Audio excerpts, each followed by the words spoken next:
Hai, Hai, Miss Karon. Rizky. Hi. How are things?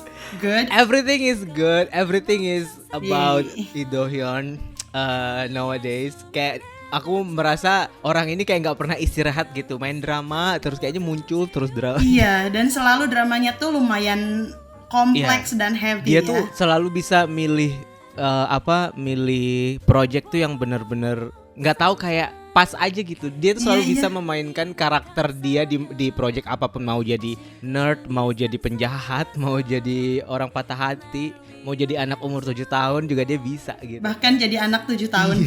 Iya. Aku pertama nonton ini, loh ini kok jadi si Cecep? Kenapa? Tadinya nggak nyangka bakal jadi si Cecep. Cecep Aku dong. bilang gitu.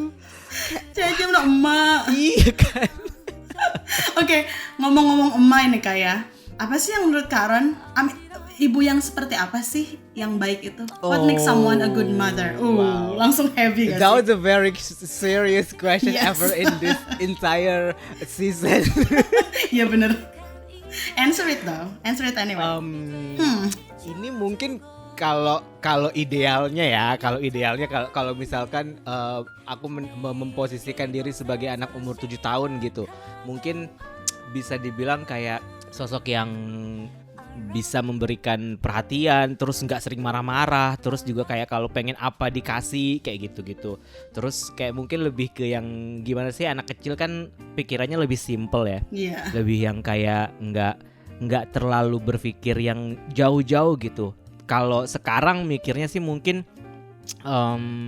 ibu yang Selalu suportif. mendoakan, suportif. Iya, itu kan iya. pastilah ya, Iya, iya, suportif. iya. Aku merasa sekarang lebih mencari acceptance sih, kayak terlepas dari kekurangan atau kelebihan gitu, kayak nggak perlu diperdebatkan gitu. Kayak aku merasa ibu yang baik adalah mereka yang paham bahwa oh, anak ini tumbuh juga pasti ada peran sedikit banyak kesalahan gue juga gitu. Maksudnya kayak kita sama-sama paham bahwa kita di awal tuh kayak struggle, dan aku pun sebagai anak juga paham kalau mereka juga sebagai orang tua struggle gitu. Tapi kita bisa mengkomunikasikannya dengan baik gitu.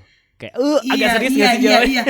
Tapi kayak setiap seiring berjalannya waktu, ketika kita waktu kecil kita pengen ibu yang ideal tuh kita punya persepsi bahwa ibu yang ideal tuh seperti apa. Terus kita sedikit besar sebagai adolescents atau teenager gitu ya, kita juga punya nih opini bahwa ibu yang baik tuh harusnya begini, dan Iya. kita sekarang sebagai orang dewasa juga punya gitu. Jadi Betul. kayak pertanyaan kayak gini tuh tidak akan pernah punya jawaban yang pasti 100% gak sih? As well as parenting sebenarnya. Iya, dan masing-masing orang kan juga punya punya idealnya masing-masing Iya, kan, punya betul. perspektifnya masing-masing gitu. Jadi nggak ada jawaban sakleknya Betul, gitu. nggak ada ukuran yang pasti sih. Kayak what's a good parenting? Kayak pasti orang-orang tuh punya formula A dicampur B campur C ya kan? Like Betul. it's a forever complex question gitu. Sama Iya, iya, iya. kayak, nah kenapa sih kita kayak ngebuka pertanyaan dari episode ini tuh langsung yang sangat berat sekali so far di series kita. Kenapa tuh, Miss? Kenapa tuh, Miss? Karena kita ya itu akan membahas series terbaru Netflix, ya bisa dibilang lumayan baru ya, yang Baik lah ya. memang dia tuh mengambil seluk-beluk dan mengeksplorasi tentang hubungan spesifiknya ibu dan anak di sini ya. Dan menurut aku so far ini aku udah nonton sampai episode 4 dan hubungan tersebut memang ya itu seperti yang kita omongkan tadi, di portray secara kompleks, sangat personal dan sedikit menggugah pikiran karena memang point of view-nya di sini dari orang luar ya. Jadi nggak siding kayak ini dari point of view si ibu aja atau si anak Yep. aja gitu. Jadi kita dari sebagai orang ketiga penonton bisa ngelihat dari dua belah pihak gitu, bahwa ya emang sekompleks itu, nggak hanya ibu dan anak deh.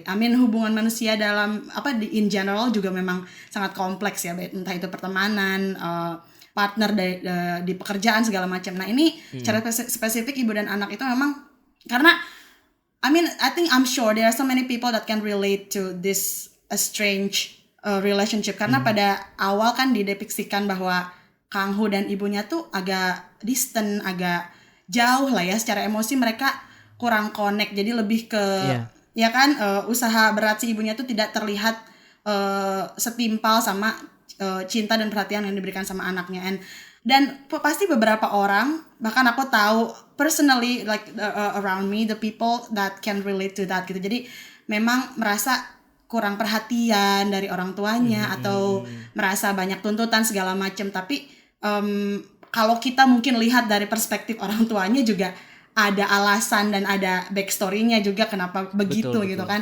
Nah, itu sih. So Tapi sebenarnya ini mostly cerita hubungan Asian parents enggak sih? Kayak ini tipikal Asian parent enggak sih? Maksudnya kayak iya benar, lebih menitik beratkan ke Asian parenting iya juga. kayak apa namanya gimana? Maksudnya mungkin mungkin karena ini adalah drama Korea jadi POV-nya pasti dari orang Korea gitu. Tapi kalau aku lihat juga mostly kayaknya Asian parents yang di Indonesia pun juga kayak gitu yang kurang bisa mengkomunikasikan perasaannya yang kayak maksudnya Iya, kurang ekspresif. iya kurang ekspresif tadi disuruh belajar ketika kecil kayak tapi buat apa gitu kita tuh nggak pernah tahu kayak nanti tuh ini tuh buat apa sih kok capek-capek banget sih sekarang gitu dan itu kan tidak dikomunikasikan kadang-kadang oleh orang tua kan kayak pokoknya belajar aja pokoknya nanti kamu ngerti aja gitu kan. Iya Sementara benar-benar. kan kita kayak nggak tahu apa gitu buat apa gitu dan kalau dari si Kang Ho-nya sendiri kan juga ngerasa kayak justru tekanan itu yang membuat dia malah jadi trauma gitu dengan apapun yang ibunya lakukan gitu yang pada akhirnya membuat dia jadi kayak ambisius walaupun misalnya di drama ini aku merasa kayak ambisiusnya itu pun juga sebenarnya masih bakal ada plot twist yang akan di-reveal Iya, nanti ada gitu. agenda khususnya ya. Iya ada agenda khususnya cuman aku bisa paham bagaimana dia harus hidup dalam tekanan itu sih ketika dia masih kecil sampai ketika kecelakaan terjadi pun yang dia pertama kali dia ingat adalah dia nggak boleh makan karena kalau makan nanti kenyang terus Kalau ngantuk kenyang itu kan ngantuk, kalau kayak ngantuk nggak kasian fokus. kan Oh, iya iya kalau bener. ngantuk nggak bisa belajar kan kasian kan maksudnya kayak selama bertahun-tahun dia hidup yang dia inget dari ibunya itu cuman itu Itu gitu ya bahkan bener. nggak ada kebahagiaan lain yang kayak misalkan dia main robot atau apa gitu dia nonton TV atau dia peternakan ke perkebunan dan segala macam itu tuh nggak kebayang sama dia gitu Iya yang dia bener. inget tuh cuman dia disuruh belajar dan dia nggak boleh makan sampai kenyang itu aja kan sedih ya maksudnya Iya, kayak itu lumayan menampar sih bagi dari point of view ibu ya. iya di masa-masa formatif kita kan kayaknya kesannya jadi kayak kita kok kayaknya nggak punya kenangan indah banget gitu. Iya, nah itu juga yang tadi aku bilang menggugah pikiran karena pelan-pelan di sini tuh beberapa adegan emang diperlihatkan untuk nampar entah itu dari pihak si anak atau ibu gitu. Kayak misalkan dari adegan barusan ya yang dia tuh bilang bahwa kenapa sih dia nggak mau makan berhari-hari? Oh karena kalau makan kenyang, kalau kenyang nggak konsentrasi dan nggak bisa belajar itu kan. Kayak bagi ibu mungkin wow, kita harus hati-hati banget nih yang kita omongkan apa karena kita nggak tahu apa yang selamanya keinstall di otak anak ya kan.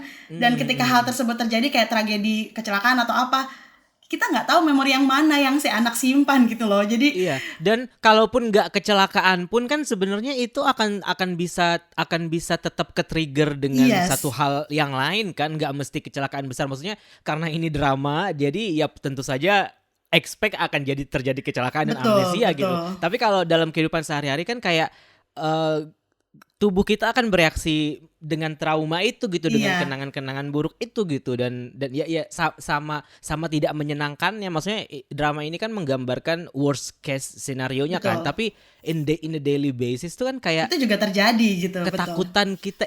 ketakutan kita terhadap kata-kata itu tuh jadi kayak malah bisa mengganggu Iya, gitu and also it menurutnya. applies to what the children say to parents karena ketika kita juga kadang kan kita nggak bisa kontrol apa yang kita ya kan akan ucapkan apalagi ketika sedang marah atau apa dan kita nggak tahu mana yang kerekam di memori orang tua gitu kan dan pokoknya it applies to both sides deh. Iya Itu iya yang betul bikin ini jadi daya tarik tersendiri buat si drama ini gitu dan menurut aku lumayan brave ya.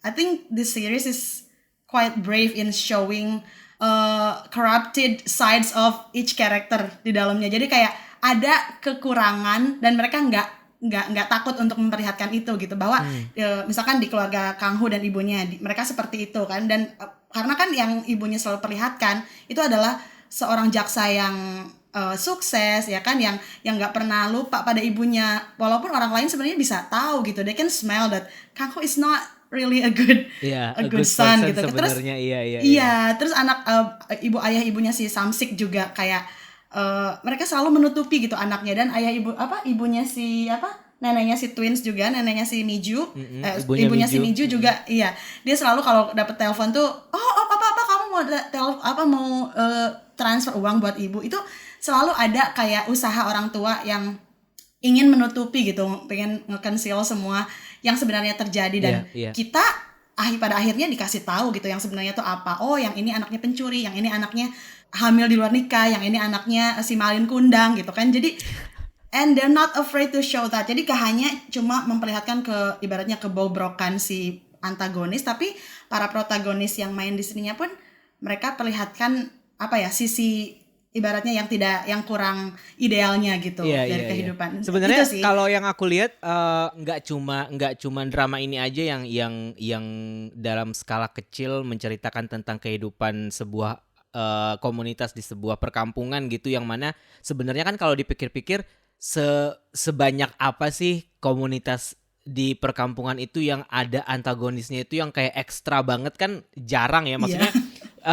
Gambaran orang-orang di sini kan emang gambaran seperti orang-orang yang kita lihat bahkan mungkin di di komunitas kita, di sekitar kita gitu, kayak misalkan ada anak yang emang punya kecenderungan mencuri gitu, ada anak yang hamil di luar nikah terus nggak tahu suaminya kemana, terus ada cucu-cucunya anaknya dirawat sama neneknya gitu, terus ada anak yang kesannya kayak sukses tapi sebenarnya kayak dia cuek-cuek aja gitu, maksudnya real gitu gambarannya. Dan di antara orang-orang ini tuh nggak ada yang benar-benar antagonis, karena sejak awal pun ketika ibunya Kang Ho pindah pun kan kesannya kayak orang-orang pada ngapain lu bikin peternakan babi gitu kan, tapi pas dia mau melahirkan dibantuin juga gitu kan, maksudnya sense of community-nya itu tetap ada gitu, ke perasaan bertetangga dan bersaudaranya itu ada gitu, dan aku merasa itu terlalu real gitu, itu terlalu dekat dengan kehidupan kita sehari-hari gitu, sehingga ada momen-momen dimana aku merasa kayak apa sih sebenarnya yang ingin ditunjukkan sama drama ini gitu, karena konflik utamanya menurut aku terlalu out of nowhere sebenarnya, terlalu ekstra untuk kehidupan orang-orang kampung ini gitu kalau menurut aku, kayak akar masalah awalnya ya, iya, kayak politik yang kayak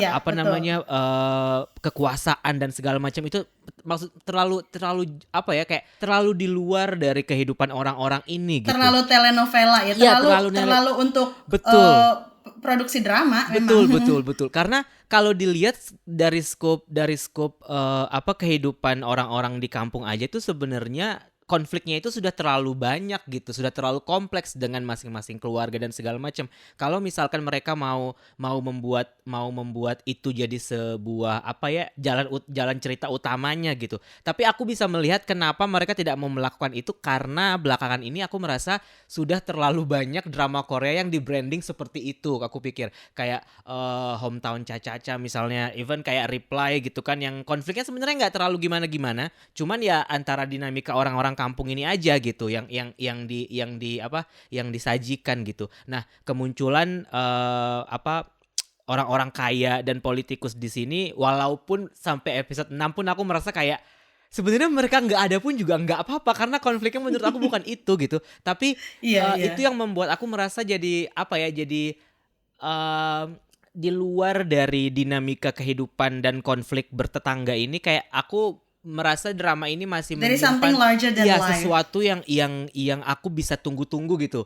Sesuatu yang aku bisa tunggu-tunggu, karena aku pun juga masih punya pertanyaan kayak apa yang sebenarnya dari awal membuat Kang Ho itu sebenci itu sama ibunya gitu, sementara ketika adegan flashback dia sama Mijuku tuh kayaknya kok happy-happy aja gitu, kayak tidak terlihat seperti orang yang korup gitu pikirannya gitu, tidak terlihat seperti orang yang penuh dendam gitu. Nah, tadi itu akan ada agenda pribadi dia yang mungkin nanti akan jadi plot twist itu yang sampai episode 6 itu menurut aku drama ini tuh terlalu slow buat menceritakannya. Bahkan 2 episode pertama pun aku nggak kayak kok ini kalau dibandingin sama Dr. Cha kan kayak I have to I agree with you kan. Iya, ini tuh kan kayak apa sih yang mau lo tampilkan tuh apa sih sebenarnya gitu.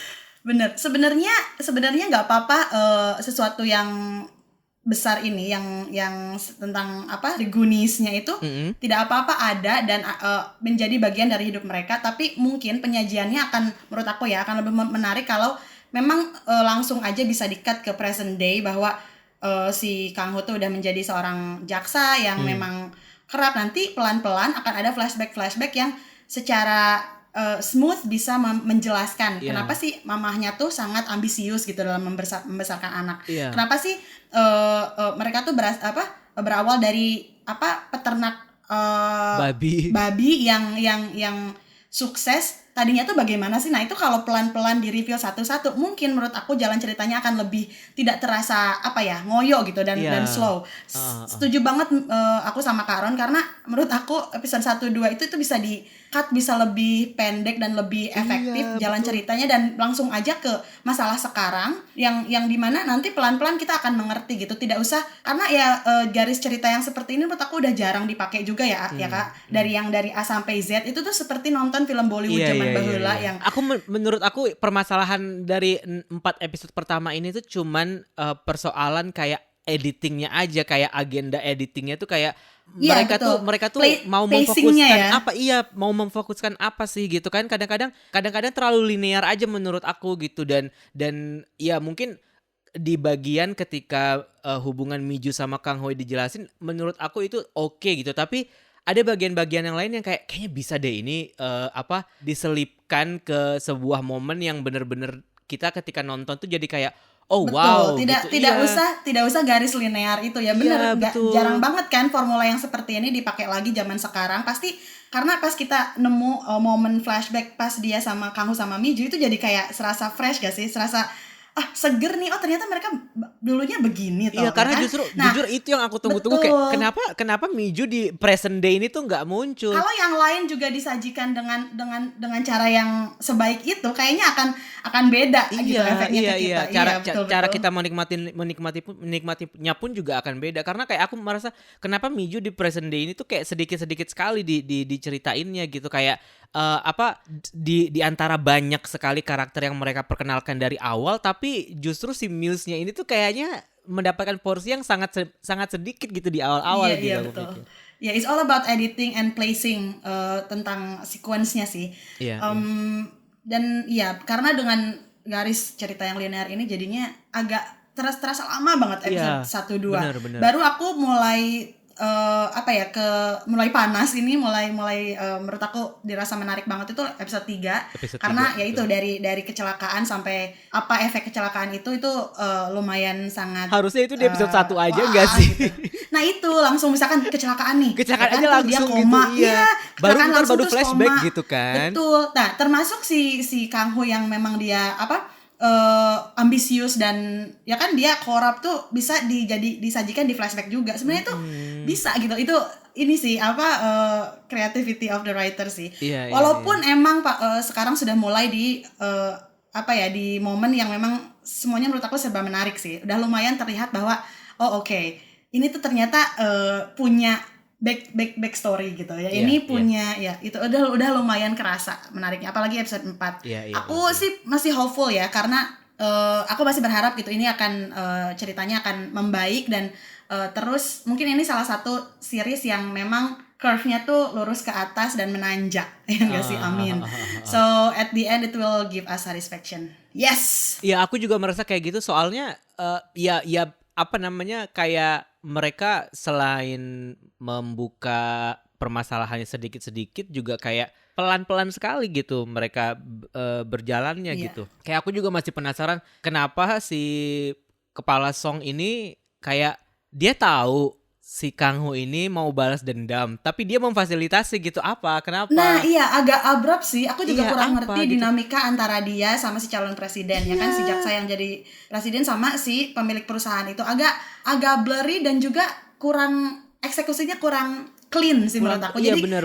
kita jadi menebak-nebak kan ujungnya. Jadi aku merasa kayaknya cuman mereka berdua orang yang paling berkuasa di South Korea gitu di drama ini. Kayak gak ada orang lain gitu kesannya. Iya bener kan? Ya that's true. Tapi banyak sih hal lain yang menurut aku bisa stay dan I think I will continue gitu ya. Karena salah satu agenda kenapa sih dibikin series ini tuh menurut aku juga kayak pesan bahwa I think people needs a restart to make things better. Kayak ini juga kan restart bagi si ibu, dan kecelakaan ini dan keadaan Kang Ho yang sekarang tuh kayak buat mereka berdua itu second chance gitu. Bener, second chance from above.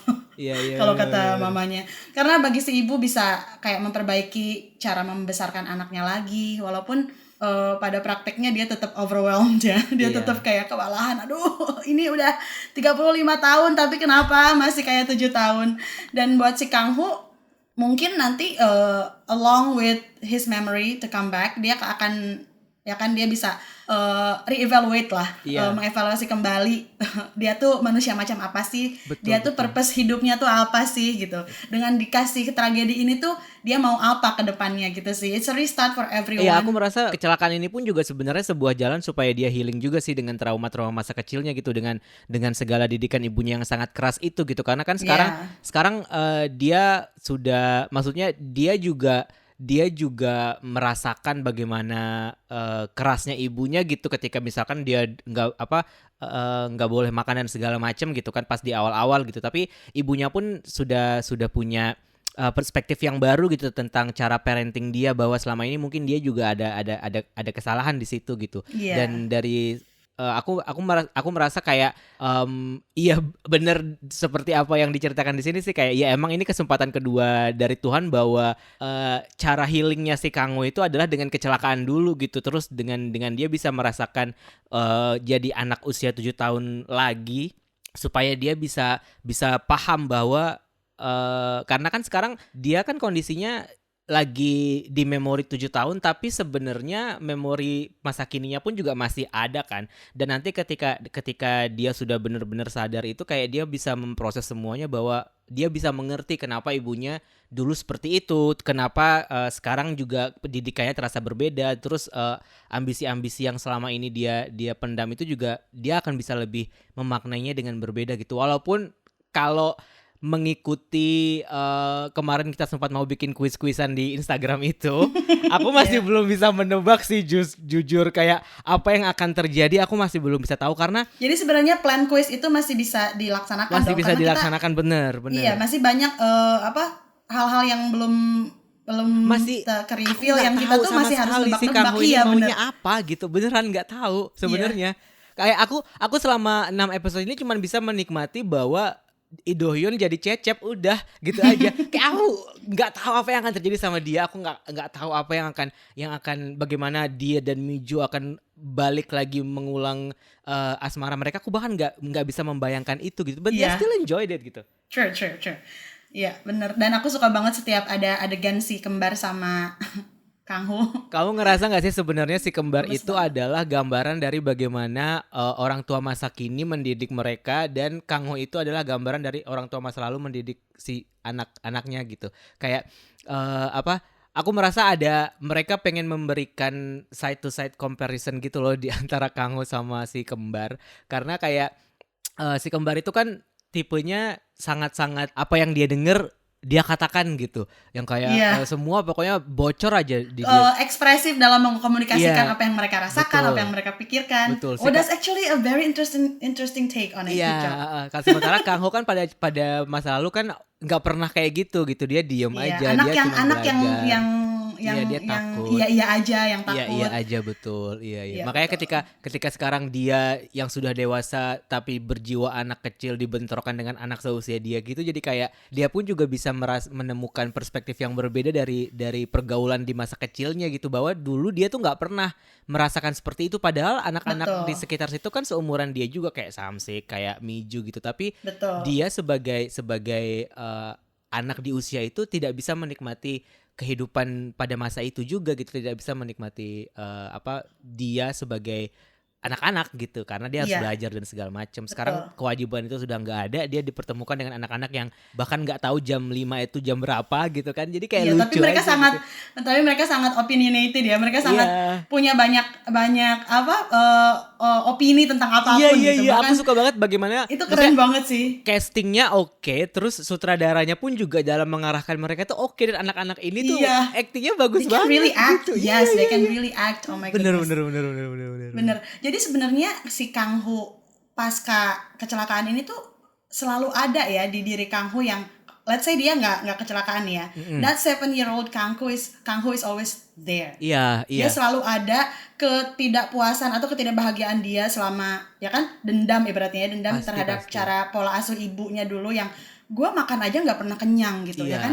That's sad. So that sadness is always there. Dan itu akan terekspresikan, akan terluapkan dalam bentuk lain walaupun dia tidak mengalami kecelakaan itu. Nah sekarang dengan ya karena ini again drama, bener kata Karon, disajikannya dengan kayak cara ngerestart dia ke usia 7 tahun gitu, dimana Kang Hu yang tidak happy ini, yang tidak bahagia ini, yang tertekan ini tuh bisa dilihat langsung sama si ibunya gitu. Iya.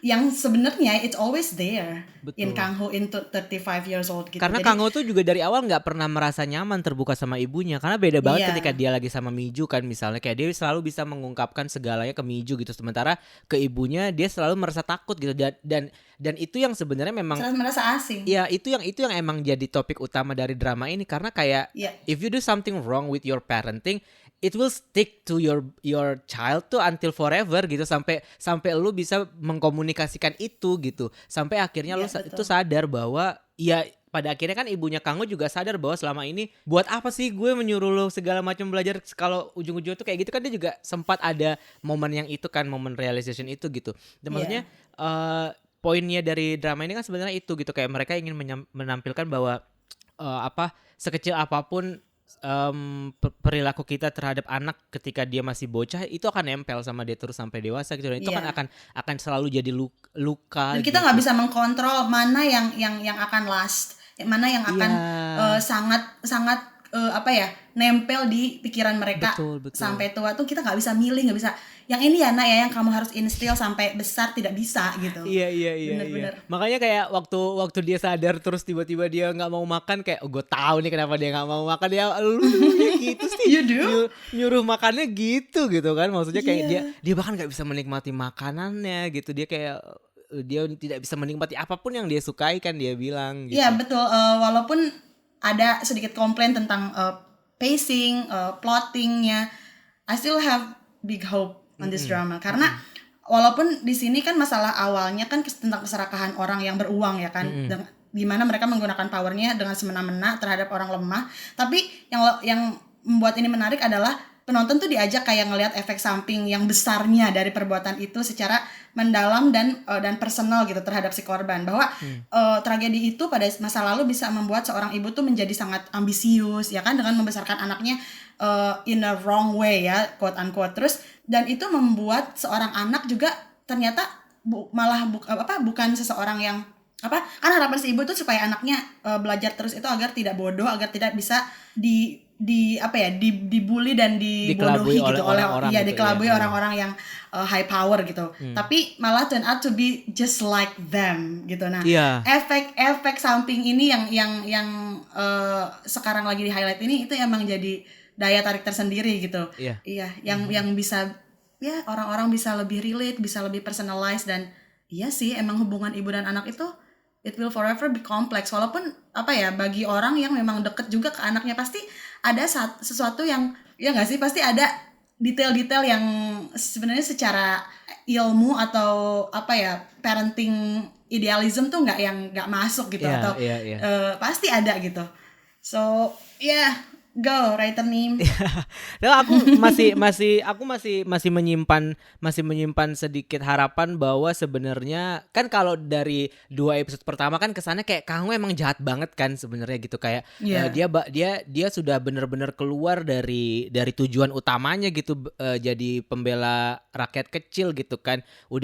Dia udah mulai merugikan orang-orang yang tidak bersalah, dia udah mulai terbutakan oleh ambisinya dan segala macam gitu. At least itu yang terlihat di 2 episode pertama kalau menurut aku, walaupun sebenarnya aku merasa bahwa itu sendiri sebenarnya cuman cover doang gitu, karena aku merasa kayak adegan waktu dia ngedorong mobil yang ada ibu, yang dia kasih obat tidur ke ibu yang mau dibawa kabur, terus dia ngedorong mobil itu jatuh ke sungai kan. Terus itu dia direkam sama si Pak Jaksa juga gitu, jadi bukti kalau dia ngebunuh orang. Aku kayak entah kenapa berkeyakinan bahwa sebenarnya Kang Ho ini nyelamatin mereka berdua. Iya, menyelamatkan mereka berdua gitu. Sebenarnya itu tuh orang-orang, kita sebagai penonton menyangka bahwa dia membunuh ibu dan anak itu, tapi sebenarnya mobil itu tuh nggak ada isinya, dan ibu dan anak itu dia selamatkan gitu. Dan Iya. semua tindakan buruk yang dia lakukan selama sebelum dia kecelakaan itu adalah hanya untuk bisa membuat dia mencapai kepercayaan buat si kepala Song itu gitu. Bagaimana caranya supaya dia bisa menuju orang yang ngebunuh ayahnya dulu gitu. Jadi kayak aku merasa aku masih menyimpan Keyakinan dan hope. keyakinan bahwa Kang Ho ini memang dia terluka sebagai anak gitu. Dia memang mendapatkan cara parenting yang mungkin tidak ideal seperti yang dia inginkan gitu. Tapi sebenarnya dia nggak jahat kok kalau menurut aku. Jadi itu Iya. yang sampai sekarang aku tuh pengen melihat itu gitu. Aku pengen melihat yang kayak nggak tahu, gue nggak rela aja sih kalau misalkan tiba-tiba lo jadi beneran jadi orang jahat gitu, karena kayak Banget buat banget karena itu tega dan jahat banget iya, ya kan. dan drama Korea tuh nggak kayak gitu. Drama Korea tuh nggak Iya, pernah dari awal betul. membuat satu karakternya itu jahat, ya totally jahat, apalagi pemeran utama gitu, nggak mungkin Iya. aku pikir. Iya. Jadi kayak aku sebagian udah oke, gue bisa nebak kalau ini cuman cover, but yet I still kayak masih ragu dan takut karena bener semua hal yang dilakukan oleh Kang Ho di awal itu kayak kenapa tiba-tiba lu pulang minta orang pengesahan adopsi tuh buat apa gitu, kayak kita tuh nggak dijelasin gitu apa Betul. Dan emang aku cuman yakin, karena balas dendam atau emang apa gitu, nggak. iya, yakin banyak orang yang punya harapan yang sama sih kayak kita di sini. Iya Ya kan, iya bahwa iya dia iya itu cuma pengen jadi mole di dua orang jahat itu biar dia nanti dapat kepercayaan dan akhirnya bisa memporak-porandakan kehidupan mereka iya, ya. karena Just pada like how akhirnya they kan did that. dengan masuknya Kang Ho ke kehidupan Pak Song dan Jaksa itu kan akhirnya Pak Song dan Jaksa juga jadi berantem berdua kan ujung-ujungnya, jadi Iya saling sih. gotok-gotokan berdua kan, padahal sebenarnya Kang Ho tuh nggak pernah ngapa-ngapain lagi setelah kecelakaan itu gitu. Ujung-ujungnya mereka yang berantem gitu. Maksudku kayak in a way kalaupun misalkan kecelakaan itu pun tidak terjadi, misi dia pun sudah berhasil karena dua orang yang bersekongkol di masa lalu ini pun juga pada akhirnya berkonflik dan sekarang jadi kayak saling tusuk gitu kan, maksud aku. Iya, saling-saling nyari tahu. Tapi di waktu yang bersamaan kita juga harapan kita juga sedikit dipatahkan karena segera setelah kita punya keyakinan itu bahwa kayak nggak mungkin deh kalau Kang Hu tuh ujuk-ujuk jahat gitu kan tanpa agenda khusus, langsung ada adegan di mana mereka berdua tuh tahu bahwa dia itu snitching, Iya. bahwa dia tuh mall gitu. Iya, iya, Jadi itu iya. membuat aku juga bertanya-tanya, bentar, ini tuh apa ya maksudnya gitu? Iya, Apa sih apa tujuan si agenda dua orang? besarnya? Lagi Iya. ya kalau Betul. series ini so far ketika kita punya teori tertentu, kita tiba-tiba dipatahkan atau enggak dibelokin gitu. Jadi Iya. ya mungkin itu cara mereka ya untuk to keep us questioning everything, dan biar kita juga yuk tonton yuk yang episode selanjutnya biar tahu nih maksudnya apa, kayak gitu sih. Karena dari awal juga sebenarnya dia gagal sih menurut aku untuk niat dia untuk jadi nggak diperlihatkan sebagai cara yang slick dan smooth gitu loh, Kak. Iya. Ya kan? Karena ya dan sehingga iya benar itu, sehingga kita jadi bertanya-tanya lagi karena dibikin para penjahat itu tuh they are too smart. Mereka juga terlalu detail dan terlalu waspada tentang Iya. siapapun yang datang ke kehidupan mereka, dan pada akhirnya kok susah sih, karena aku yakin semua orang rooting for Kang Ho to actually Membalaskan to dendamnya actually kan. berbalas dendam sebenarnya Iya, mah. Jadi alasan dia jahat ke orang tuanya pun itu salah satu bagian dari totalitas dia Iya. membalas dendam ya Iya, kan. iya, karena kalau dia tidak memutuskan hubungan dengan ibunya, aku merasa kayak dia takut ibunya akan kena dengan Betul, iya. Itu akan jadi sasaran para penjahat itu. Iya betul. Jadi kayak kita harus memutuskan semua ini dulu sebelum akhirnya gue bisa totally masuk ke kehidupan orang-orang berkuasa ini dan balas dendam gitu. Iya, dan lagi itu pun harapan itu pun langsung dipatahkan lagi dengan dia ternyata kecelakaannya itu sebuah setup.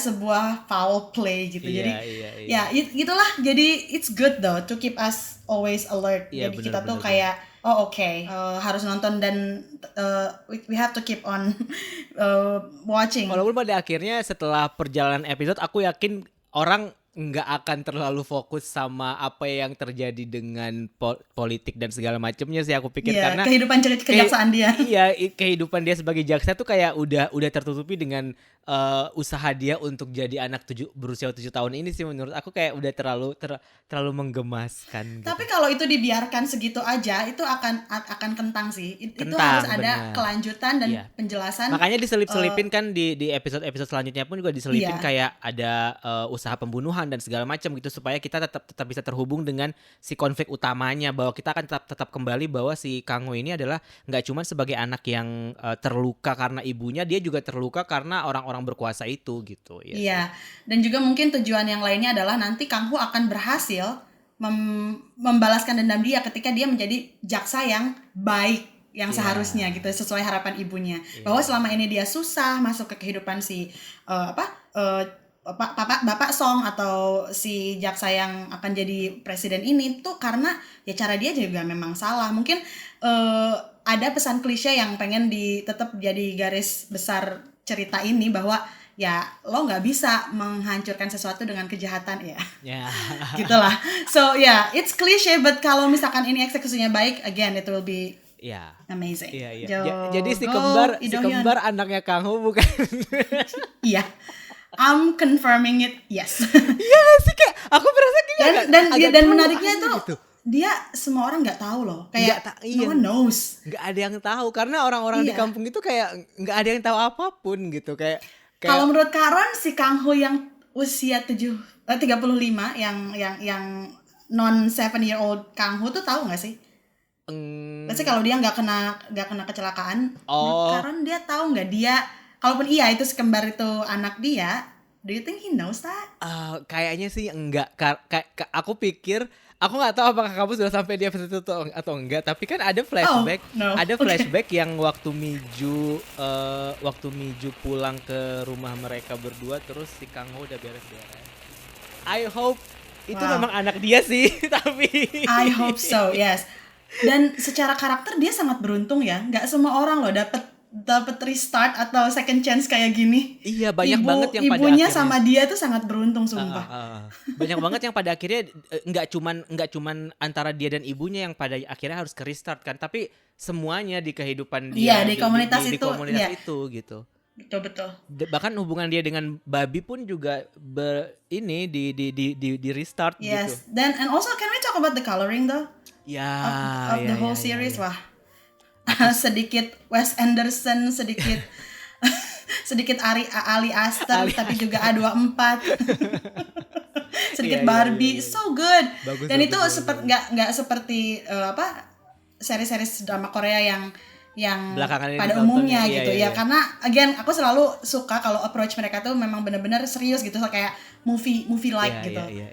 Bagus banget. Untungnya pas adegan flashback di episode 1-2 tetap enggak 640 ya, 360p ya. Untungnya tetap HD Untungnya sih. Ya. Cuman warnanya aja agak-agak dibuat kuning sih. Iya, selalu mereka tuh mungkin ya just a little aids to help everyone understand it. It's a flashback. Ini flashback. Iya. Padahal udah dikasih lihat tahun di depannya kan udah gede banget tuh, 18, 19, 8 berapa gitu kan, udah jelas udah gede banget, tapi kayak flashback tahu karena udah kuning warnanya jadi tahu ini flashback. Iya, gitu.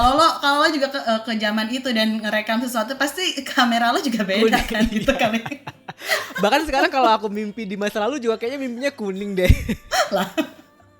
Mengikuti kartun, tapi I'm excited to watch this. Kayak jarang-jarang aku bisa, maksudnya jarang-jarang sepanjang episode ngedrakor tuh kayak aku bisa menemukan dua bahasan drama Korea yang kayak wah, aku excited buat nungguin kelanjutannya gitu. Kayak kemarin Dr. C aku tetap lanjut, terus yang abis ini juga aku juga lanjut gitu kan. Kayak it's a rare thing sih. Kadang-kadang kayak gitu, kadang-kadang kayak nice. Satu season yuk bahasnya gitu.